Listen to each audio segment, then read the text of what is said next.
So the question here is geography forms the basis of all political systems, including federalism. So geography is acting as a base for every political system. This is a broad understanding how we have to connect geography to all the political systems, including federalism. Explain. And related question is examine the role geography has played in forming the basis of Indian federalism. So as we saw, geography forms the basis of all political systems. Now we have to apply that to Indian context and examine how the role of geography in forming the basis of Indian federalism. And then the basis of Indian federalism is provided by its size. We know we are vast size, a physical contrast.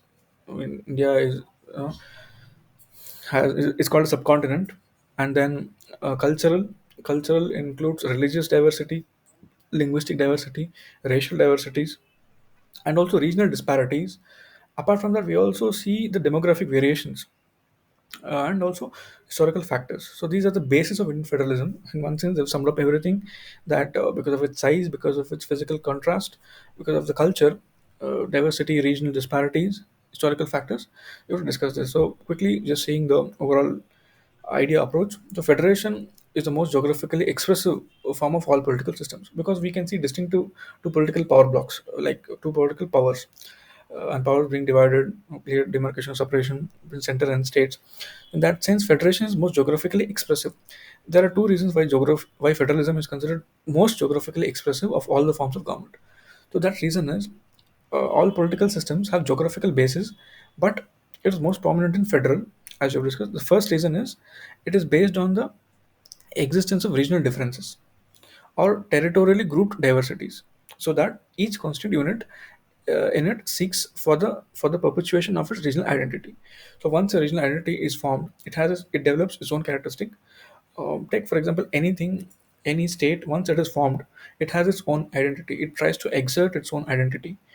Be it Karnataka, be it Tamil Nadu, they have their own identity, and this identity is created because of the regional differences and the territorially grouped diversities.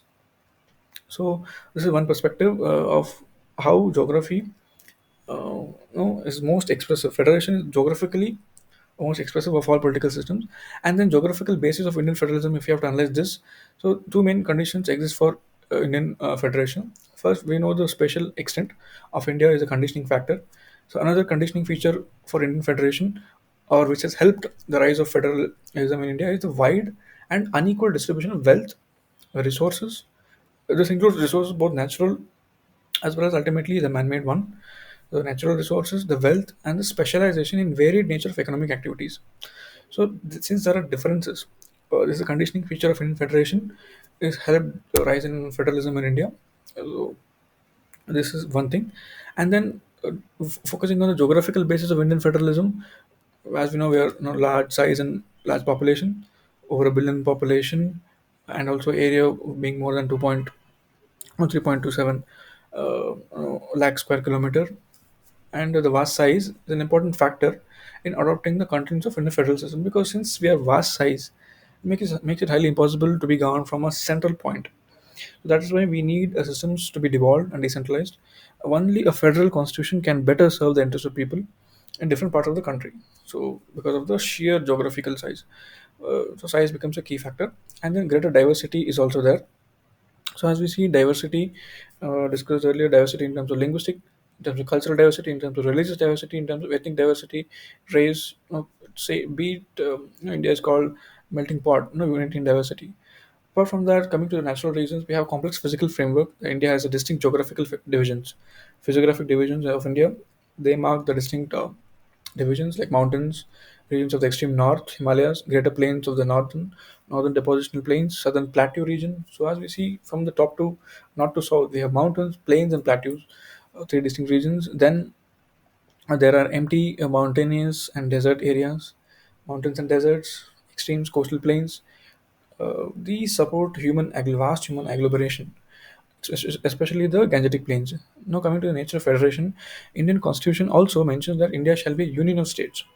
The use of the term union instead of federation has raised questions whether India is federal or not, and that's why many political experts, thinkers, call India by different names, such as quasi-federal, etc. Several political and legal experts have described Indian Constitution as federal, while some others opine that it is less federal and more unitary. So unitary, it becomes in certain exception situation, as Ambedkar said. However, it is in reality a quasi-federal constitution. The framers of the constitution therefore avoided the use of term federation. Indian federation is not a pure federation, but not pure federation like the American constitution in a strict sense of the term. So coming to the federal features of the constitution, we know that we have a written constitution, we have an independent judiciary, we have dual polity, we have three lists: center, state, and concurrent list, where powers are divided. So these are federal features, and of course we have unitary features also. For instance, we have single citizenship, we have a strong center in terms of emergency situation, president's rule, role of Rajya Sabha, such things where, and also we have indestructible nature of the states. Destructible nature of state. We are an indestructible union of destructible states. So, destructible nature of states, Article 3, and then the institution of governor. So, governor acts as the agent of the center, political agent, although is a constitutional office, agent of center present in state in that sense, and control over finances because of finance commission.